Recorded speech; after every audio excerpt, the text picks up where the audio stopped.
আসসালামু আলাইকুম, welcome to Muktasin classroom. আশা করি সকলে অনেক ভালো আছেন। আজকে আপনাদের মাথা খারাপ করার জন্য আমি চলে আসলাম। আচ্ছা, মজা করলাম। আজকে আমরা যেই টপিকটা শিখবো এটা আসলে একটু জটিল মনে হবে, একটু গভীর মনে হবে, তাও সহজ। নাউন নিয়ে আজকে আমরা আলোচনা করব। নাউন মানে তো নাম। এখন নাম পর্যন্তই সীমাবদ্ধ না, এর মধ্যে কত যে পেজগুজ আছে, কত ঝামেলা আছে, এগুলো ঝামেলাগুলো আগে দেখব, এরপরে ঝামেলাগুলো কিভাবে আমরা খুব সহজেই মুছে ফেলতে পারবো, ঝামেলাগুলো কিভাবে সলভ করতে পারবো সেটাও আলোচনা করব। তো চলো শুরু করি। আজকে যে টপিকটা সেটা হচ্ছে নাউন। নাউন মানে মূলত নাম। নাউন মানে কি? নাম। মাথায় যখনই নাউন আসবে নাম। এখন কিসের নাম? নাম হচ্ছে ব্যক্তি, বস্তু অথবা স্থান। যে কোনো ব্যক্তির নাম, রহিম, করিম, সাব্বির ইত্যাদি, এগুলোকে আমরা কি বলবো? ব্যক্তির নাম, তার মানে নাউন। বস্তুর নাম। বস্তু মানে কি? এই যে কলম, চেয়ার, টেবিল, ফ্যান, রুম, যাই বলি না কেন, এগুলো এক একটি বস্তু। এদের নামের ক্ষেত্রেও এগুলোকে আমরা নাউন বলতে পারি। এবং স্থানের নাম, দিনাজপুর, রংপুর, ঠাকুরগাঁও, ঢাকা, গাজীপুর, যেই বলি এই স্থানের নামগুলো, এগুলো মূলত নাউন। তাহলে নাউন মানে আমরা কি মনে রাখবো? ব্যক্তি, বস্তু এবং স্থানের নাম, এটা মূলত নাউন। এখন এতটুকুই কি শেষ নাউন? না, কেবল তো শুরু। সেটা কি? এখন গণনার উপর ভিত্তি করে নাউনকে আবার দুই ভাগে ভাগ করা যায়। একটা হচ্ছে কাউন্টেবল নাউন, একটা হচ্ছে আনকাউন্টেবল নাউন। তাহলে গণনার উপর ভিত্তি করে নাউনকে কয় ভাগে ভাগ করা যায়? দুই ভাগে। একটা হচ্ছে কাউন্টেবল নাউন, আর একটা হচ্ছে আনকাউন্টেবল নাউন। মানে একটা গণনা করা যায় কিছু নাউন, কিছু নাউন গণনা করা যায় না। এখন এখানে আছে আনকাউন্টেবল, এখানে আছে কাউন্টেবল এবং আনকাউন্টেবল। কাউন্টেবল এখানে আবার দুইটা কথা। কি কথা? একটা হচ্ছে সিঙ্গুলারও হতে পারে, প্লুরালও হতে পারে। কাউন্টেবল যেটা যেটা গণনা করা যায় সেটা কি হবে? সিঙ্গুলার, এক বচনও হতে পারে, বহু বচনও হতে পারে। কিন্তু যেটা আনকাউন্টেবল, যেটা গণনা করা যায় না কিন্তু নাউন, সেটা কিন্তু সিঙ্গুলার, এক বচন হবে। এখন কথা হলো, কিছু নাউন যেগুলো গণনা করা যায় না, ঠিক আছে? গণনা, খেয়াল রাখিও কিন্তু, আমি কিন্তু হিসাব বা ওজনের কথা বলিনি, গণনা করা। গণনা আমরা কাকে করতে পারি? নাম্বারকে, সংখ্যাকে গণনা করা যায়। আমি যদি বলি 1 গ্লাস পানি, এখানে কয়টি পানি আছে? হিসাব করা যাবে? যাবে না। 1 বস্তা চিনি, এখানে কয়টি চিনি আছে? হিসাব করা যাবে? যাবে না। তো এইগুলো মূলত মেজারমেন্ট, এগুলো কি পরিমাপ করা যায় কিন্তু গণনা করা যায় না, এই জিনিসটা খেয়াল রাখতে হবে। তো আমরা গণনার উপর ভিত্তি করে কয় ভাগে ভাগ করছি? কাউন্টেবল, যেটা গণনা করা যাবে, আরেকটা হচ্ছে আনকাউন্টেবল, যেটা গণনা করা যাবে না। এখন একটা বিষয় বলো তো, মানি, মানি মানে কি? টাকা। মানি মানে কি? মানি মানে অর্থ, টাকা। এই মানি, এই শব্দটা কি কাউন্টেবল নাকি আনকাউন্টেবল? মানে এটা কি গণনা করা যায় না যায় না? এখন সবাই বলবো হ্যাঁ অবশ্যই যায়, তার মানে এটা কাউন্টেবল। আমি যদি বলি না, এটা মূলত আনকাউন্টেবল, এখন সবাই বলবে টাকা কিভাবে আনকাউন্টেবল হয়? হ্যাঁ, টাকা, বা এখানে মূলত আমি মানি দিয়ে মুদ্রা বোঝাচ্ছি। মানি মানে কি? মানি মানে সবসময় টাকা না। মানি অন্য দেশে গেলে মানি মানে কি? তার দেশের মুদ্রা। তো এটা মূলত মুদ্রা। মুদ্রা আনকাউন্টেবল, মুদ্রাকে গণনা করা যায় না। এখন বলবেন যে কেন? মুদ্রা, আমি যদি বলি আমার কাছে মুদ্রা আছে, তাহলে এটা দিয়ে কি সে বুঝতে পারলো আমার কাছে কি পরিমাণের মুদ্রা আছে, কত সংখ্যা? না, এটা বোঝা যায় না। কিন্তু আমি যদি বলি আমার কাছে 100 টাকা আছে, তখন কিন্তু আইডিয়া করা যায় টাকার পরিমাণটা, সংখ্যাটা কত। তাহলে এই যে আমি উচ্চারণ করলাম সংখ্যা বা পরিমাণ 100, এই শব্দটা, সংখ্যাটা, এটা মূলত হচ্ছে পরিমাপ করা যায়, যেটা আমাদের বাংলাদেশের হিসেবে টাকা। তাহলে টাকা, ডলার, রুপি, এগুলো মূলত কি? ওই যে মুদ্রার একক, বাংলাদেশের ক্ষেত্রে টাকা, ভারতের ক্ষেত্রে রুপি, এরকম। তো এগুলো মূলত হচ্ছে আবার কাউন্টেবল। 100 টাকা, 10 টাকা, 5 টাকা, তাই না? এগুলো মূলত হিসাব করা যায়, গণনা করা যায়। তাহলে আমরা কি বুঝলাম? আমরা বুঝলাম এগুলো মূলত একক বা ইউনিট। এগুলো কি? ইউনিট বা একক। তাহলে ইউনিট বা একক, কোনো কিছুর ইউনিট বা একক, এগুলো মূলত কাউন্টেবল, গণনা করা যায়। এখন এখানে একটা এক্সাম্পল দিই, মুখে মুখে বলে আসলে বোঝা যায় না।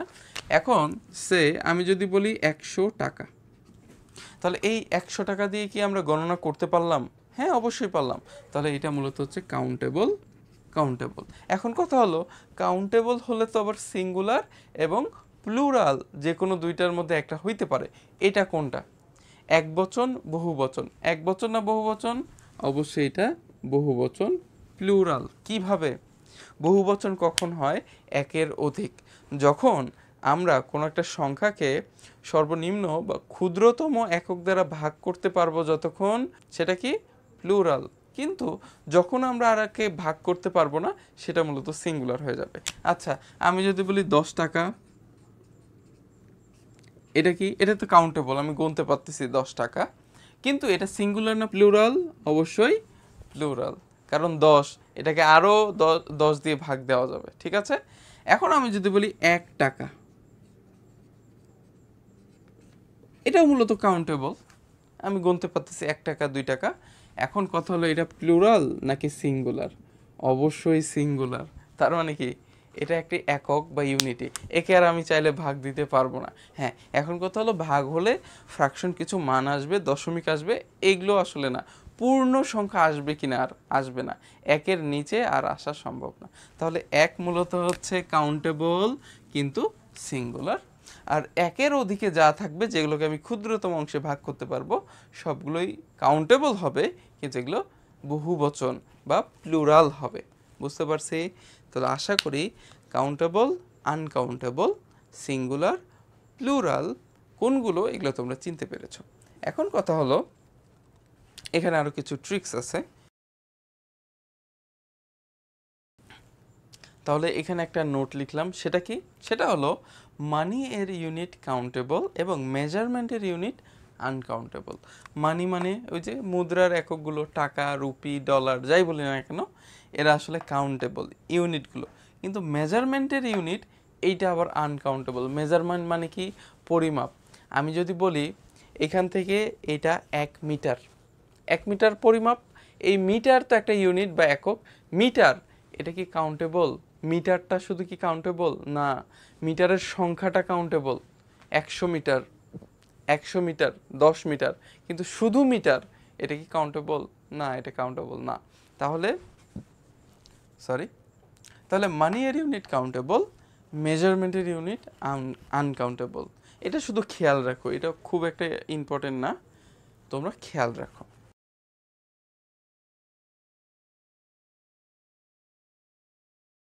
আচ্ছা, এখন আমরা কেন কাউন্টেবল এবং আনকাউন্টেবল এই জিনিসগুলো এত গুরুত্বের সাথে পড়লাম, কোনটা কাউন্টেবল নাউন কোনটা আনকাউন্টেবল নাউন, কেন আমরা এত গুরুত্ব দিয়ে পড়লাম? কারণ কি, আমাদের প্রশ্নে এইভাবে আসে যে একটা সেন্টেন্স দিয়ে রাখবে, এখানে কাউন্টেবল আনকাউন্টেবল নাউন আমাদেরকে বসাইতে হবে।